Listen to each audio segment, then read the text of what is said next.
So many people walking around are so heavily armed. Too many guns is the problem, say the media and politicians. But Maj Toure wants more guns. Everybody should be walking around and like, oh man, I left my gun in the house. Let me go back and get it. It should be as normal as a cell phone. Everybody? Everybody. Toure started a group called Black Guns Matter. What we said was we're going to make this demographic be the new largest gun buying demographic in America. His group runs firearms training classes. We went around the country teaching every area. We went to every area that was violent crime and did classes. I said, hey, if you want to come learn about firearms, come on and learn. Come as you are. I did a short video with Toure a while back, but he has other interesting things to say. And now that I know many of you actually like longer interviews, here's our full conversation, starting with his claim that all gun control is racist.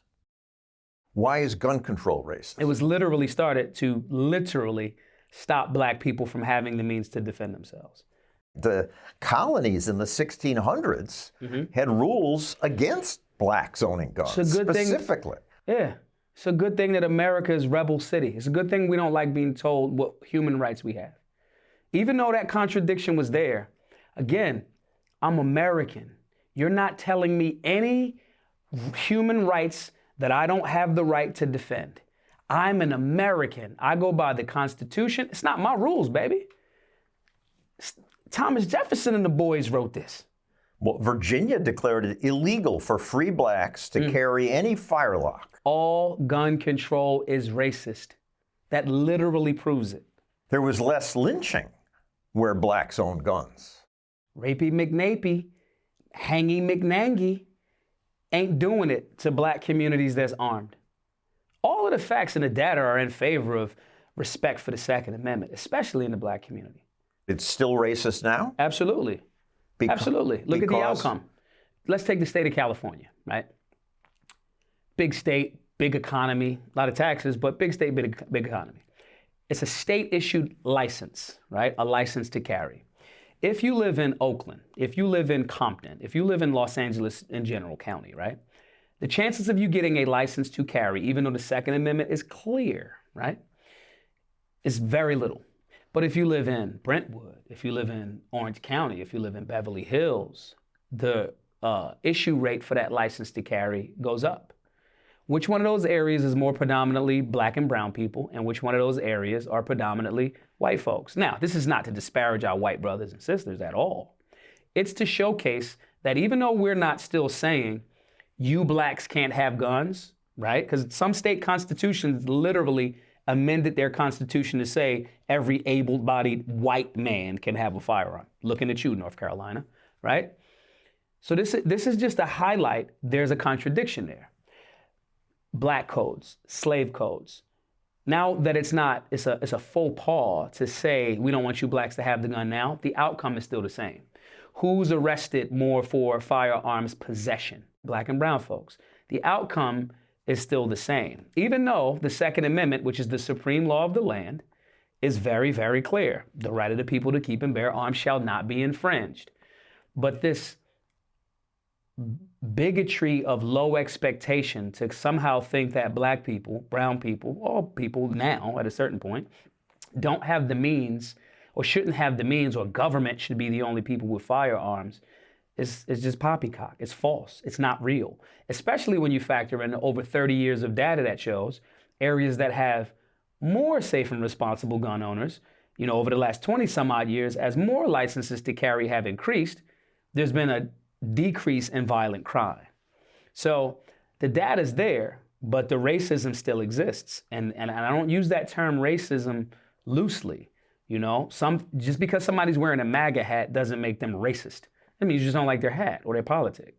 But when you're talking about the outcome being this group of people being disproportionately impacted by the racist practice of gun control, which is contradictory to the supreme law of these lands, the contradiction's clear.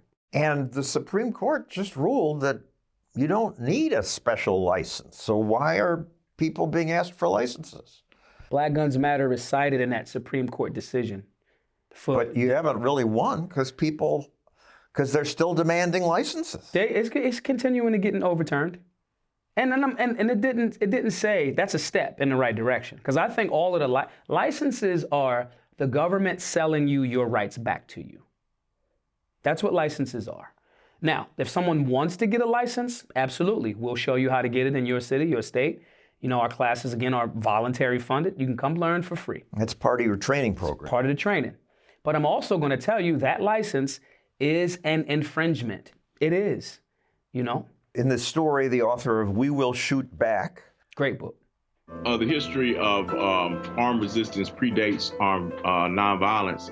What does he mean? The history of armed resistance predates our nonviolence. This nonviolent thing was a tactic by the great and honorable Dr. Martin Luther King. It was a tactic. Television was becoming a thing. His thought process was, he studied Gandhi, right? The thought process was, if legitimate, good white folks see what's happening to African Americans, like as television would show it on the news, they would go, nah, that's just wrong. This is where I can't all the way fully get with like, oh, every person that's insert whatever group is insert whatever thing. There were good white folks during that time that were like, that's wrong, bro. No different than Thomas Paine was like, nah, Thomas Jefferson, we can't write the Declaration of Independence and then own humans. It's a contradiction, right? When you see the history of the African American experience and using firearms to defend self, to defend ideals, we fought in every major war for this nation. Even during a time when, and I say we, I wasn't there, right? But, you know, lineage-wise, even when my elders and ancestors were not even looked upon as first-class citizens, we were looked at as denizens, right? We still fought for what we believed. So much so that, you know, Britain and those guys was like, yo, come fight for us, fight against America, and we'll give you your freedom. So our history, we have a rich tradition of firearms ownership and defending our values and our lives since our, you know, inception on these lands. He says nonviolence would not have been able to operate without black people who were well armed. 100%. The South would have won in the Civil War, if not for black people. Like, let's be clear. The South would have won in the Civil War, if not for black men. That's not a diss. It's just the fact of the matter. It's just what it is. Everybody should read this. There's a magazine called The Black Chronicle, which chronicles newspaper clippings from like way back, right? All the way up into like the 1980s. It's called The Black Chronicle. And there's actual articles in like a printout, it's about this thick, of all of those articles talking about those things from way back in the day. And we were fighting against the transatlantic slave trade, the MAFA, Jim Crow, black codes, slave codes. It wasn't about like, you know, if we lose, we're just gonna get a like slap on the wrist. No different than the founding fathers to this place, with their contradictions, right? If they would have lost, you're getting hung. The correlation between the desire for freedom in those spaces are very clear. And you wasn't gonna get that without physical violence. America was built on money and violence. I'm an American. In the video, there's a woman. I do not think that the Second Amendment is interpreted the same for Caucasians as it is for black gun owners. Yeah, that's I mean, like, unless you really know what you're doing, right?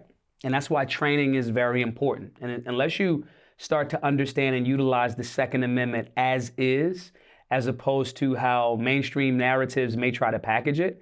And that doesn't just mean black folk. That means some law enforcement officers. We go back to, you know, the story of Philando Castile.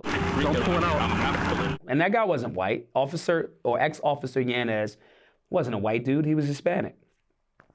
The narrative that anyone with a firearm is a bad guy is a pervasive theme, especially if you are in an urban environment and if you happen to be black. If you don't articulate these things very well, it's very easy for corrupt portions or ignorant portions of law enforcement or other people to just think it's bad. When I'm in a If you don't articulate it, if you don't say, yeah, I have a gun to protect Myself. Boom. And now the reality is, this is where the double standard lies. And some people may not like that I'm going to say this. White folks don't got to articulate their position in the same way. Black people in America had to fight for civil rights. You have civil rights when your human rights have been denied, right? The fact that Black Guns Matter, our work exists, speaks to the problem. The job is to make my job obsolete. But the reality is, it's not generally, until we started doing this work and getting people involved, it's becoming more the norm now, and it should be the norm. Everybody should be walking around and like, oh man, I left my gun in the house. Let me go back and get it. It should be as normal as a cell phone. Everybody? Everybody. There's at least 100 million gun owners that we are aware of. Those are rookie numbers. There are a record high number of gun sales right now among Black Americans. According to the National Shooting Sports Foundation, in the first quarter of last year, 90% of gun retailers reported an increase in Black customers. If you don't want a firearm, you should not be forced to buy one. But if you're curious and you think that maybe I need a firearm to hunt, maybe I want to learn about the safety components, maybe I want to shoot for fun, maybe I want to buy guns for investment, because, since fully auto, there's an extra set of regulations on that. Even though it's legal, you can buy fully auto and sell them later on for a lot more money. My point in saying this is, yes, every American should be exercising their human right to self-defense, whichever way where they land on that. If the trend, which is true, continues, that more firearms owners, safe and responsible firearms owners means less crime, I absolutely want more people to have firearms. These phrases, these catchphrases like an armed society is a polite society, absolutely. If I'm the rapey McNapey guy, I'm just a weirdo running around looking to rape people, right? Or let's say it's you, John. You're a rapey McNapey. And I'm super handsome. And I am super handsome. And you say, you know what? Maj, I'm going to get some of that. And I go, oh man, John, don't do it to me. And if I don't have the means to stop you, well, it's just going to happen to me, right? But if there's a 70% chance that you're like, nah, that handsome guy Maj is probably armed, you're going to think twice about that. Now, I'm making light of it. Obviously, you're not rapey McNapey, and I absolutely am not that handsome. However, if we take that same thought process and we look at young women, college campuses, and there are rapey McNapey guys out here, why do we want that woman of any ethnic background in America to not have the means to defend herself from that guy? We want that guy to think that woman, that rapey McNapey, wants to get is probably armed, and he's going to think twice. And we need to give women that empowerment. We need to give all Americans that level of empowerment. And with that empowerment comes responsibilities. That's why we present these classes for everyone for free. For more of my content, go to johnstossel.com. I post a new short video every Tuesday. That's at johnstossel.com. Should there be any rules? Should untrained people have to take a class like yours? No, they should be safe and responsible. I don't rely on the state to determine what's safe and what's not. Most law enforcement officers don't train. They qualify 1 to whatever amount of times per year. They're not the pinnacle of training. And it shouldn't be. Again, these are rights. The Bill of Rights are rights granted by your creator, not granted by government. Our job as gun owners is to make sure that the general public is, hey man, a part of this culture is being safe and responsible and getting training. We can do that, like we did at Black Guns Matter with less than $300,000 raised in some classes. So no, the state is not in control of that. We are. We, the people. Talk about this shirt. Make criminals afraid again. Absolutely. Criminals should be definitely afraid. The concern should be, what are we calling a crime? I'm a libertarian. Crimes have to produce victims. So most of the things that we're calling crime doesn't really produce a victim. It's the state's kind of like saying, we don't want you to do this, so we'll call it a crime. We'll charge you money for it. Like? If it doesn't fall in the category of robbery, rape, unjustified homicide, or property crimes, right? So if it's, hey, I want to buy some cannabis, and you, John, have the cannabis, and I have the money, and you have the cannabis. Oh, in some states still, that's a crime, even though that's nothing but commerce. So when I say make criminals afraid again, if you're the people that are in my community, and if you're robbing people and carjacking, I want you to know that we're going to arm our community to deal with you very, very properly. And you should be, if you're thinking about robbing, raping, or unjustified killing, you should be very afraid of our work at Black Guns Matter. People say, you want to put more guns in the very neighborhoods where there are the most shootings. Okay. So how's that work? The areas where there's less guns, there's more violent crime. The areas where there's more guns, there's less violent crime. What are you saying? There are fewer guns in Detroit, Philadelphia, Chicago? There's fewer guns. There's less education around firearms. There's a far less respect for the Second Amendment and education that comes along with it. Absolutely. Those areas. I think of those areas as filled with guns. Why do you think so? Because there are all those shootings. We live in Chicago, but we're in a war zone. The spike in gun violence in the city nationwide.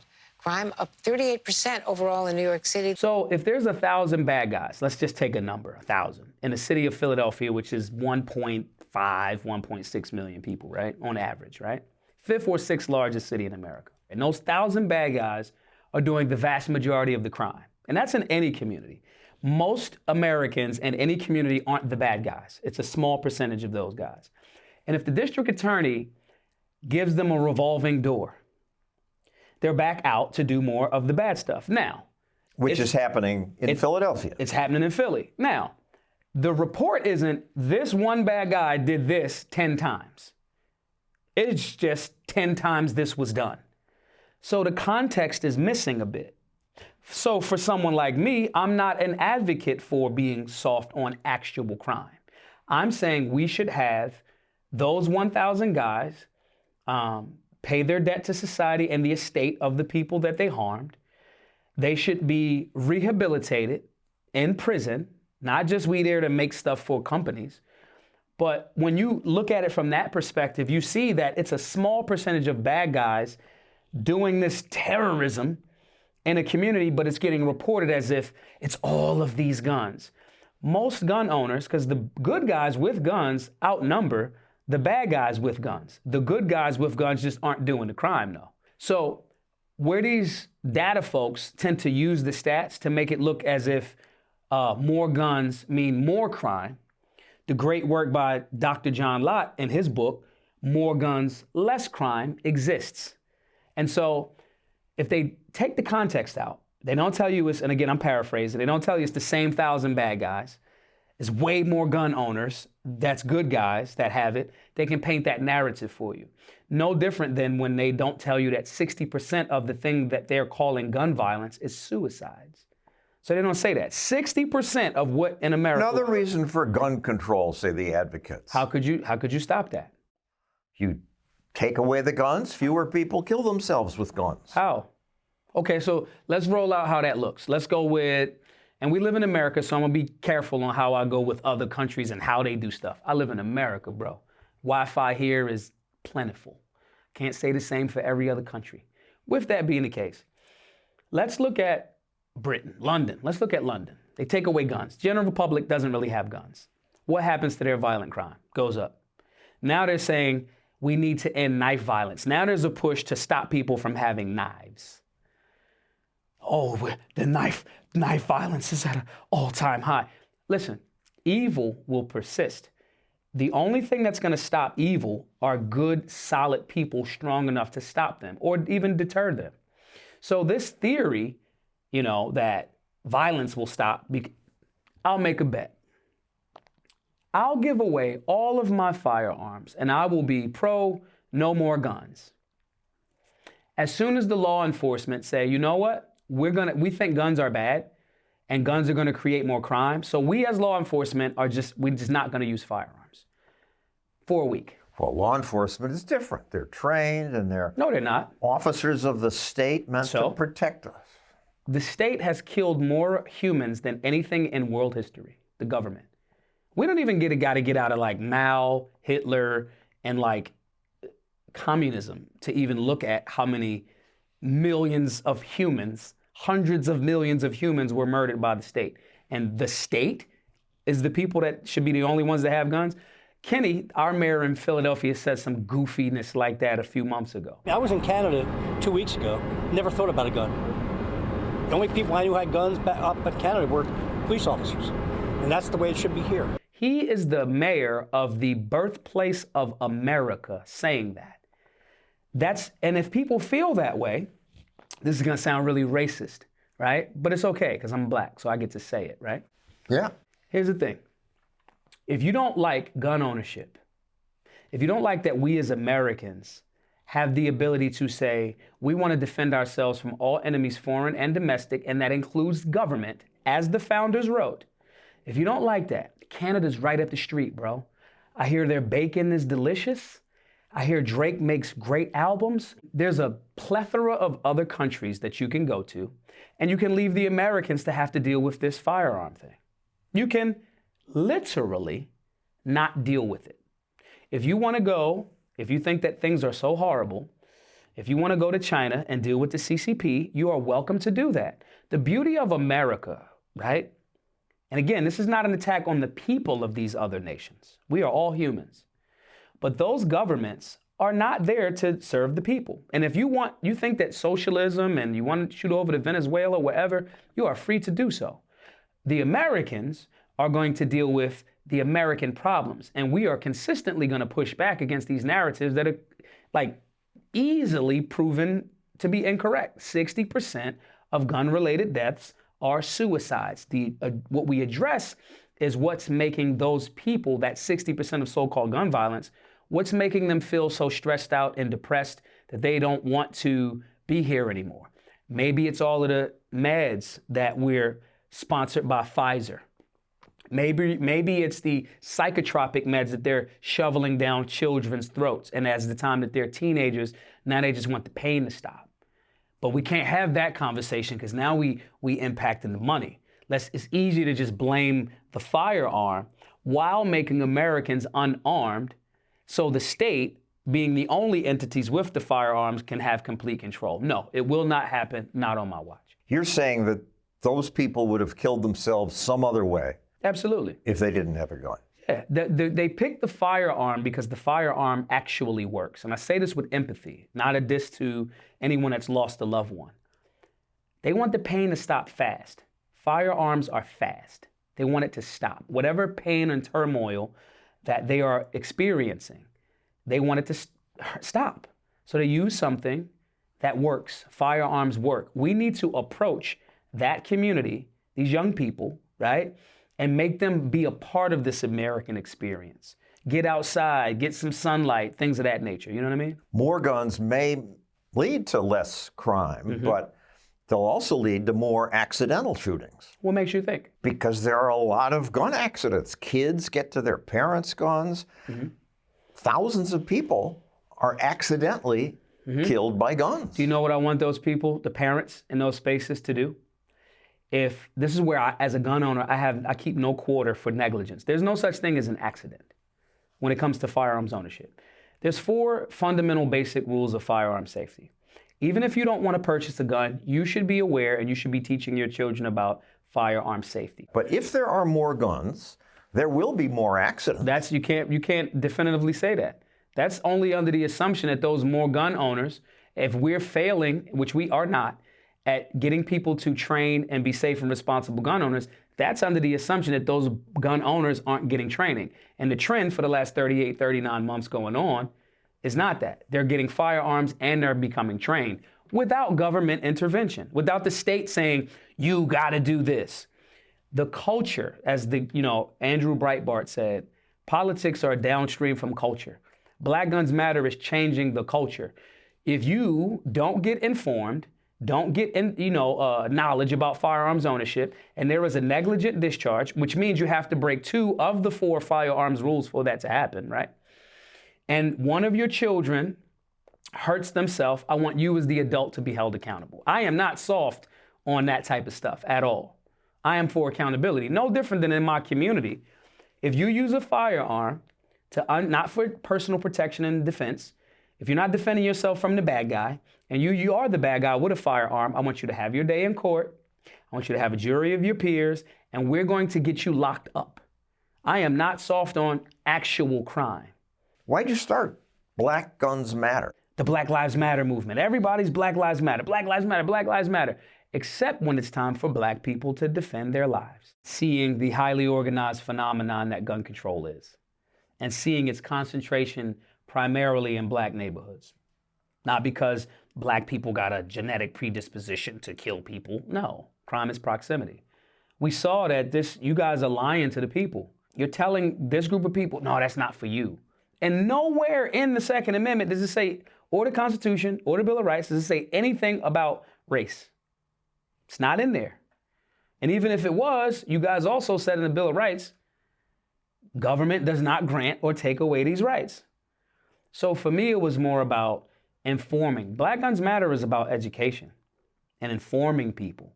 So when you see that your people been lied to, you a sucker if you don't inform them. And so for me, it was that. You have a gun on you now? Absolutely. Where is it? Ankle? Wait, hold on, John. Nobody wears, the ankle thing is like television. That's like the most, well, maybe a secondary gun. Maybe a secondary gun. Usually, I have if I'm doing something on my ankle, it's a wraparound med kit, because I usually carry a first aid kit with me too. And if I'm doing outside work and I don't have a book bag, I'll put that on my ankle. So you have the gun on your hip, so you can get to it. No, I usually carry appendix. Let me tell you why. When you're carrying concealed, to clear the garment, get to the firearm, and line up your sights to put it on, to get your sight picture, to put it on the bad guy, the guy absolutely determined to do carnage, it's easier to line those sights up when it's appendix. Carrying on your hip, 3 o'clock, 6 o'clock, it's just an extra step. So you start Black Guns Matter. Mm-hmm. Tell me about it. I literally said, let's go make classes available to every hood across America. Every state that has a hood, we're gonna go there. We're gonna make the classes available. We're gonna teach people the basics. We're gonna tell them this, and it could turn into a civics conversation, a safety conversation, and it continues to grow. But we just said, we're gonna educate the people. We're gonna do what the public school system failed to do. And we're gonna make the backdrop of that being a safe and responsible firearms owner. We crowdfunded, we literally raised hundreds of thousands of dollars and gave it away to make sure that everybody could have this information. And what happened? What we said was, we're gonna make this demographic be the new largest gun buying demographic in America, and that's what happened. It's just a little bit of elbow grease, a couple dollars, that's it. And the beautiful thing is, we've removed the financial barrier to entry. All of the classes are free to all, and it's such a wonderful thing. In the classes, we go over grip, stance, sight alignment, sight picture, general nomenclature, basically the basics. Even before we get to that, the actual firearms, we deal with safety. We deal with the basic 4 rules of firearm safety. We deal with how we can avoid conflict. We deal with, if you're in some sort of conflict, how can we de-escalate? It's irresponsible to have one part of the conversation about firearms without that part of the conversation. I carry a firearm everywhere. If I'm in a sticky situation, unless there's an immediate threat to life, I am leaving. I am out with my gun. I'm gone. And we recommend that every single person do that. I win 100% of the fights that I'm not a part of. And that's a basic staple of our classes. You expected 30 people? How many showed up? 300. And we had to feed them all. And it was beautiful. Based on my outreach, community outreach, the things that I was already known for, they knew it was gonna be empowering because I never judged them. I said, hey, if you wanna come learn about firearms, come on and learn. Come as you are. We went around the country teaching every area. We went to every area that was violent crime and did classes. Some of the classes in Atlanta, 400 or 500 people. We created a culture of, if you are black, in America, you absolutely have a human right to defend yourself with a firearm. We've been doing this since 2015 and 16. 2016, we only did it in Philadelphia. 2016 was the year that Philadelphia had the lowest violent crime that it had since 1979. All we did was gun-related stuff and conflict resolution. It's just a habit, but it's cool. That's how you're gonna break the habit. If that comes, let me show you how that's wrong. If that comes here, when you pull that trigger, that comes back out. You know what I'm saying? So put those thumbs forward, get that finger out of there. When you pull the trigger, those thumbs forward, what are you doing there? In that particular video, I was explaining to her the actual grip of a handgun, right? She had her finger not indexed on the frame of the actual pistol. She had her finger in the trigger guard on the trigger. One of the basic safety rules that we go over at our classes is you don't put your finger in that trigger guard on the trigger until you're absolutely ready to shoot. Firearms are ergonomically designed for your finger to go in the trigger, so it's a discipline. And when I told her about it, she was like, oh no. And obviously we were training with SIRT pistols, but it's just a habit. And when you get a better habit, you know, as people will tell you, when they start carrying firearms, when you go to the gas pump, your finger's not on the trigger until you're ready to actually pump the trigger. When you spray in your windows with Windex, your finger's off of the trigger. We want to develop good habits. We want firearms beginners to firearms, to have a solid, sound foundation of safety, conflict resolution, and de-escalation. I carry a firearm everywhere. I'm also keen on avoiding situations where I would even think about have to potentially using my firearm or use my firearm. And so those are all of the good habits that we want to instill. And in that video, that's kind of what I was going over with. Why do you use replica guns? Because I don't want to give a beginner that knows absolutely nothing about a firearm. Oh, good. Good. Good. What are you doing there? When you're presenting, right? When you clear your garment and you present that firearm, right? It has to be firm. Your wrists need to be tight. No loosey-goosey. You need to be firm. So when I'm hitting that firearm or that handgun going up, down, sideways, I'm making sure that that person has a firm grip. Because when you press the trigger, an explosion's gonna happen. You need to, quite literally, dad joke, get a grip. The fastest growing group of gun buyers is now blacks? Prophetic. I said it. I made it so. What, you made it so? Absolutely. This other group? National Association of Gun, African. Their membership almost doubled during COVID. Yeah. What did COVID have to do with it? People was in the house. Crime was, all of the leftist cities, and I say that again, not as a slight, they were saying, we're gonna let the criminals out, actual criminals. We're gonna tell the police to not respond. This happened. They showed you exactly what it meant. You are on your own. The police have absolutely no legal obligation to protect you. That has been proven and upheld by the Supreme Court numerous times. And I love it. I love that more people are saying, no one's coming to save me. I have to save and protect myself and my family myself.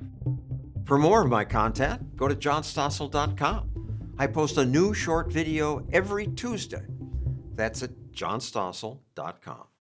Gun opponents point out correctly that the Second Amendment never says individuals have the right. A well-regulated militia being necessary to a free state, the right of the people to keep and bear arms shall not be infringed. The first half of that is always the anti-gunners playfield, because they'll try to conflate militia meaning military, and it doesn't. It means the people. That's why they ended it with the people. We are the militia, right? So anti-gunners paradise is the first half of the Second Amendment.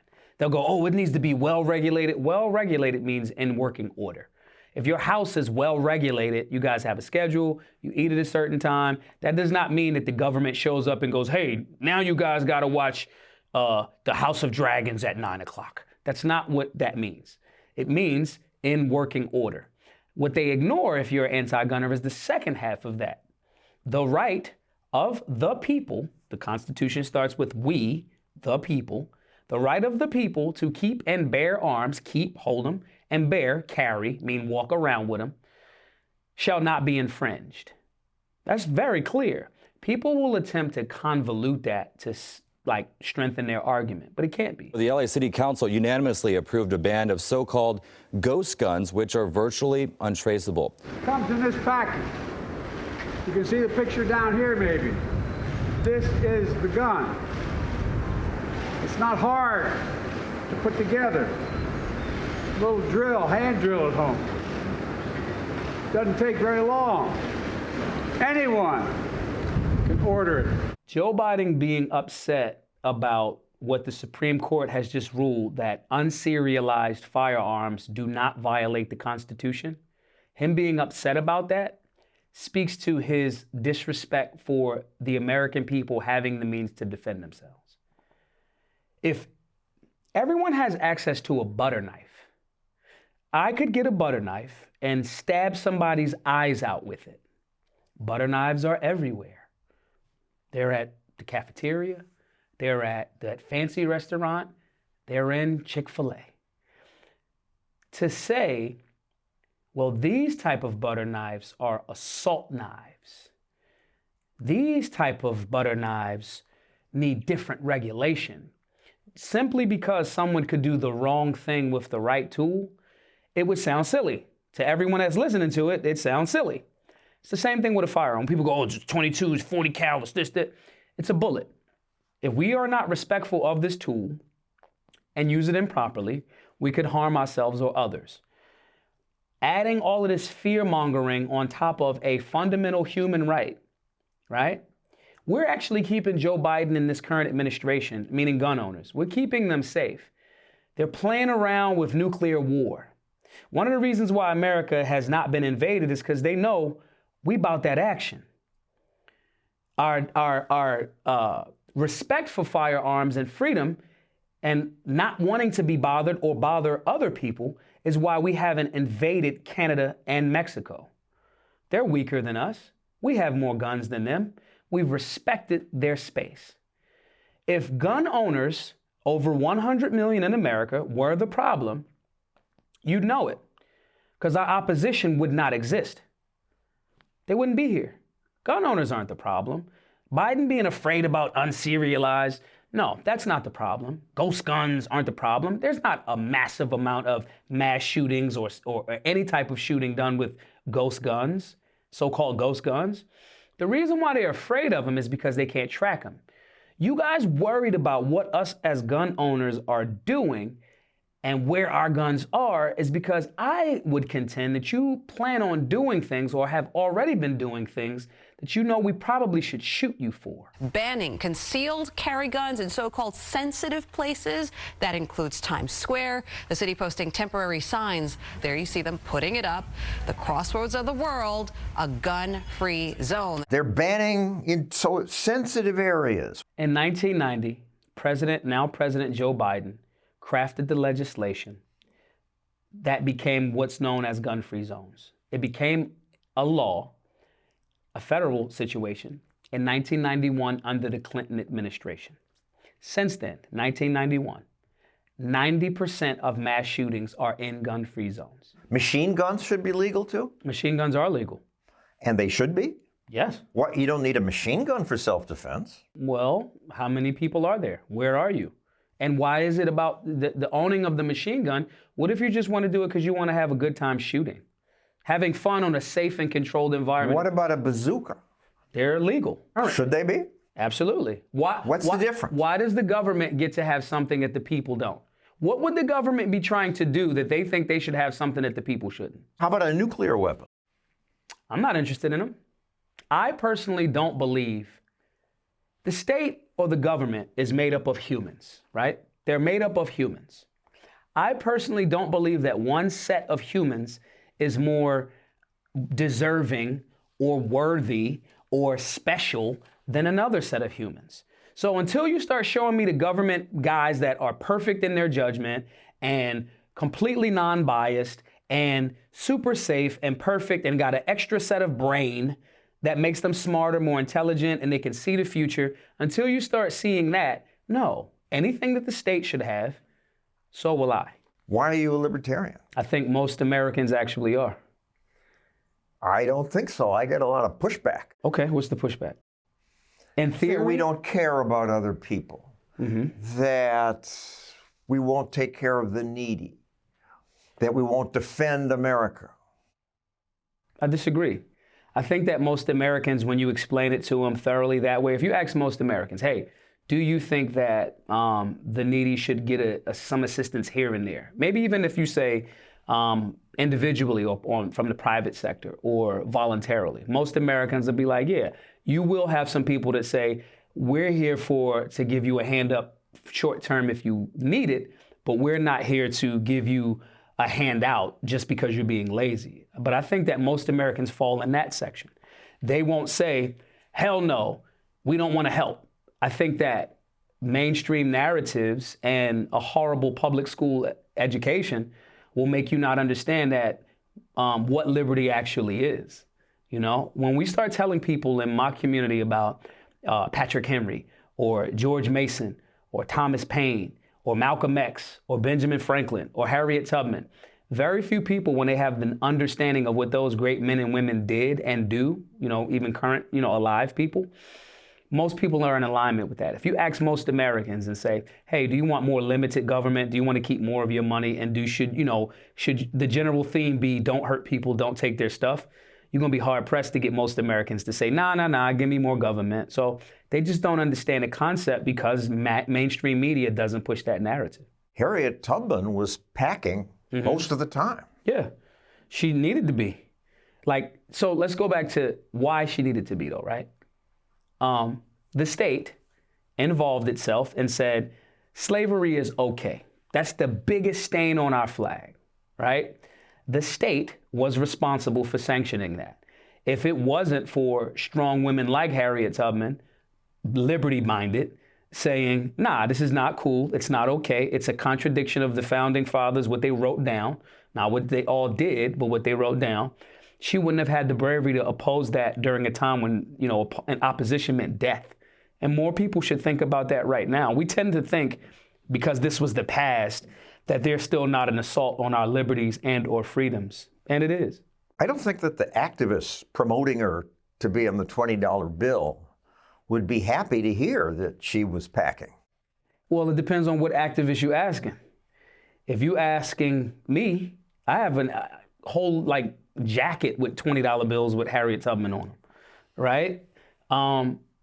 Harriet Tubman is the essential story of liberty. You know, it's Rocky, way before Rocky. And he says he wants more. He wants more. It's the underdog fighting against actual oppression, right? Actual whatever. So most of the people that are being presented as activists aren't even active in the community. They just say stuff on Twitter, right?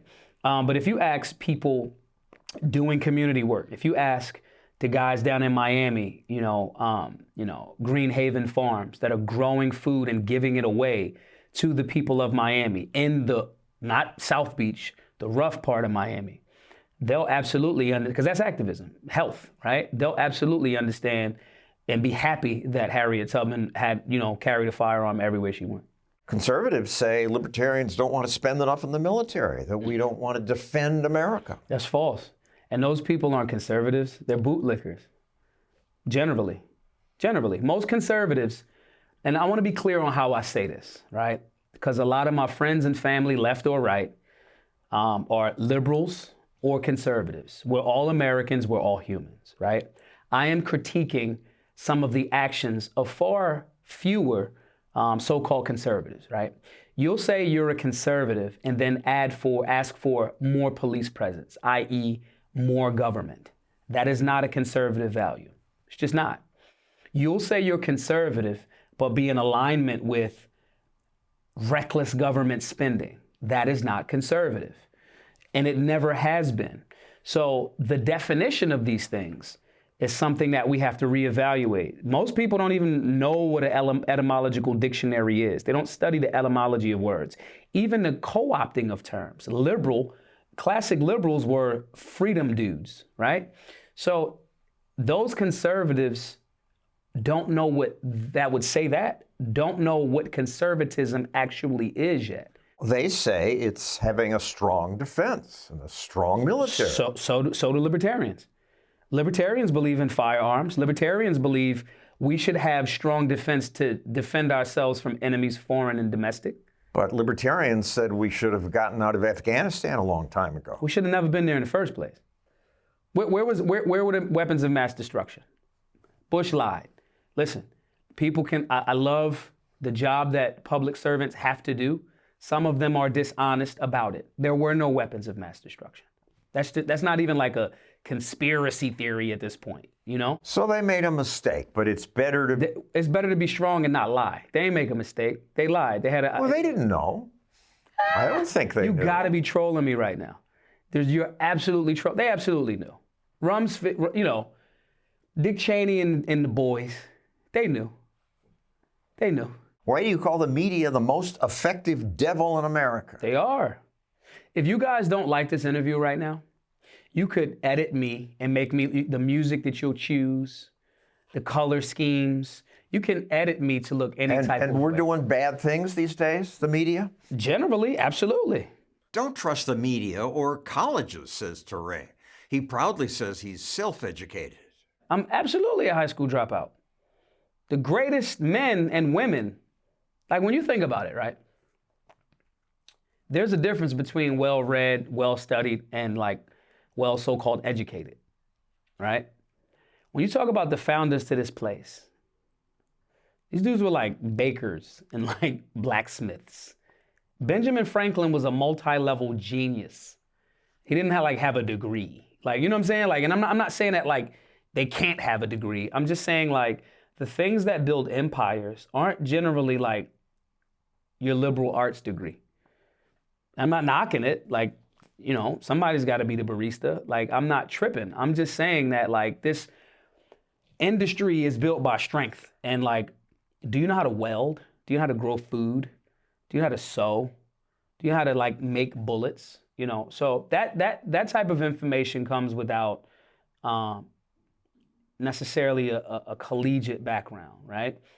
Then you take it out of the founders, because I'm always critical of the founders. These are not men that I deify, because a lot of them owned humans, right?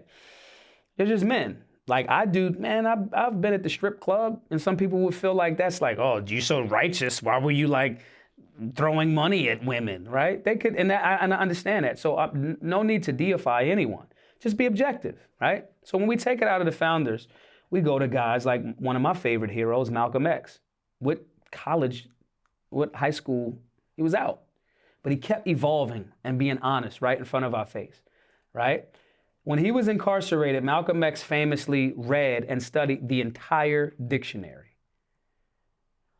And then went, okay, these words mean this. This is the contract that you said were for all Americans. We, as African Americans, are owed that contract.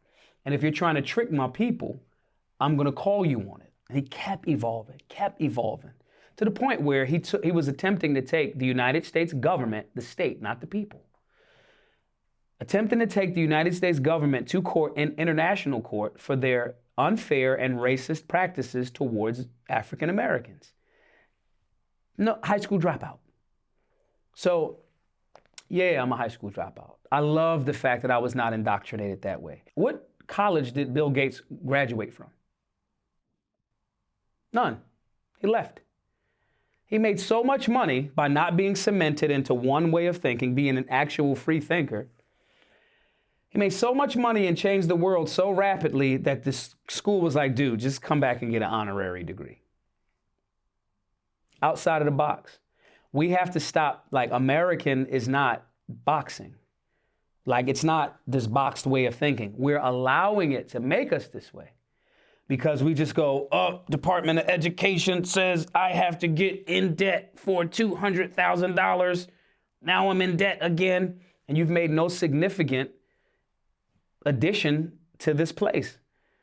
When I say that, I'm not saying that disrespectfully, you know, but getting in debt, we see people asking for like student loan forgiveness. Those young people are absolutely being lied to. They're getting hustled into debt. Then as they become more intelligent, then it's like, bruh, why didn't y'all tell me that this was a lie? So for me, famously highlighting, yeah, I'm an absolute high school dropout. I wasn't cemented. But you know what else? I read everything. Left, right, Communist Manifesto, Rules for Radicals, Autobiography of Malcolm X, Nutricide, everything by Walter E. Williams, Thomas Sowell, whatever. I'm going to read everything. And I'm going to make the decision for myself. I'm actually an independent free thinker. Thank you. This was really interesting. Thank you for having me, John. Appreciate it. Thanks for listening. New episodes drop the first and third Mondays of every month. You can subscribe everywhere you get podcasts.